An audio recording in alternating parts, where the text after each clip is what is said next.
महाराज। रावण को लंका किसने दी थी? बैरागी ले तो दी थी। अरे आप चिता भस्मा लेपो गरल वस्त्रम दिक्पट धरो जटाधारी कंठे भुजगपतिहारी पशुपति, लेकिन उनके मित्र है कुबेर जो चरण सेवक है। भगवान शंकर का सख्य भाव स्वीकार करते हैं कुबेर, तो त्रिभुवन का धनी बना दिया। कई बार कैलाश को उठाकर अपनी भुजाओं से भगवान शिव को प्रसन्न कर लिया, तो लंका प्रदान कर दी। पूरी सोने की थी, पूरी ईंट नहीं लगी हुई थी, केवल स्वर्णमयी लंका थी। ये महाराज लगाते चिता की भस्म है, लेकिन देते खूब माल है। आप चिंता मत करो, ये मत समझो कि बट वृक्ष के नीचे रहते हैं, चिता की भस्म लगाते हैं, सर्पों की माला पहनते हैं। इनके पास क्या है? ब्रह्मा भी चरण वंदना करते हैं, सनकादि चरण वंदना करके जिनके सामने बैठते हैं वो भगवान शिव है। आप चिंता न करो कि वैरागी हमें कैसे देंगे, वो वही सब वैभव देते हैं। वैभव शिव ही देते हैं। हरि तो जब कृपा करते हैं तो सब वैभव छीन लेते हैं। वैभव तो शिव जी ही देते हैं। आप चिंता न करो, बहुत ठिकाने से लगी। अगर वैभव चाहिए तो शिव शिव रटो और उनकी सेवा करो।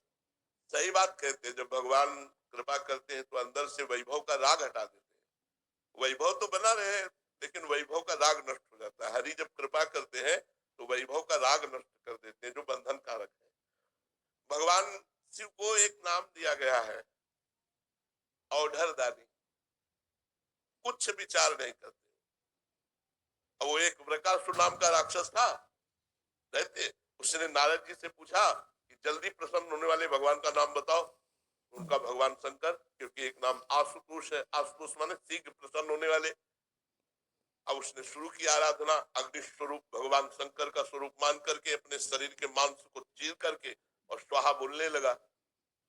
कुछ ही किया कि भगवान श्री तुरंत प्रकट हो गए। उनका अरे ऐसा क्यों करते हो, हम तो चुल्लू भर जल में प्रसन्न हो जाते हैं, एक बिल्व पत्र में प्रसन्न हो जाते हैं, ऐसा ठाकुर तो त्रिभुवन में नहीं भाई। आप देख लो, सब जगह सेव संतरा अंगूर चढ़ते, महाराज के ऊपर धतूर फल चढ़ता है, धतूर का फल चढ़ता है, अकौड़े का फूल, जो किसी के काम में ना हो भगवान शिव ले रहे। भगवान शिव बहुत जल्दी प्रसन्न होने वाले, तो उन्होंने कहा तू इतना कष्ट क्यों कर रहा है, मैं तो इतने से प्रसन्न हूं, वरदान मांग। उसने कहा मैं जिसके ऊपर हाथ रख दूं भस्म हो जाए। भगवान शिव ने औढ़र दानी होगा तथास्तु। अब उसकी दृष्टि बगल में गई, त्रिपुर सुंदरी भगवती उमा महामाया। उसने सोचा पहले बाबा के ऊपर हाथ रख के देखे, जिन्होंने हमको वरदान दिया उन्हीं के ऊपर हाथ, और उसकी दृष्टि बदल गई जगदम्बा के प्रति, और वो भगवान शिव के ऊपर हाथ रखने के लिए चला। भगवान शिव भागे, अपने ही वरदान से आप भागे। अब वो पीछे वृकासुर लगा, जिसे भस्मासुर कहते हैं, और आगे भगवान शंकर।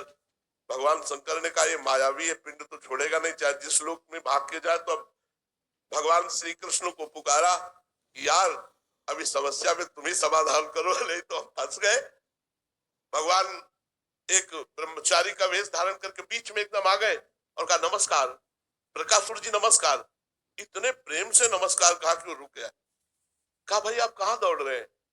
बोले शंकर जी इनके पीछे क्यों? बोले इस बात ये कि इन्होंने वरदान दिया है हमको कि जिसके ऊपर हाथ रख दे वो भस्म हो जाएगा, तो मैं इनके ऊपर हाथ रख कर इनको भस्म करके पार्वती को ले लेना चाहता हूँ। अरे बोले यार दक्ष ने श्राप दे दिया है, इनके पास कोई सामर्थ्य नहीं, हाथ रख के देखो अपने ऊपर, अगर झूठ निकले ना दोनों मिलकर भस्म हो गए।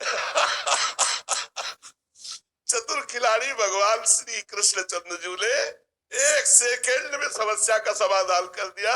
उसने जो ही ऐसे हाथ रखा वो भस्म हो गया। भगवान शंकर को जा करके भगवान श्री कृष्ण ने प्रणाम किया, भगवान शिव ने श्री कृष्ण को प्रणाम किया, और भगवान श्री कृष्ण ने कहा जगत गुरु थोड़ा सोच समझ के वरदान दिया करो, ऐसी समस्या में फंस जाते हो। दोनों एक दूसरे को इष्ट मानते हैं।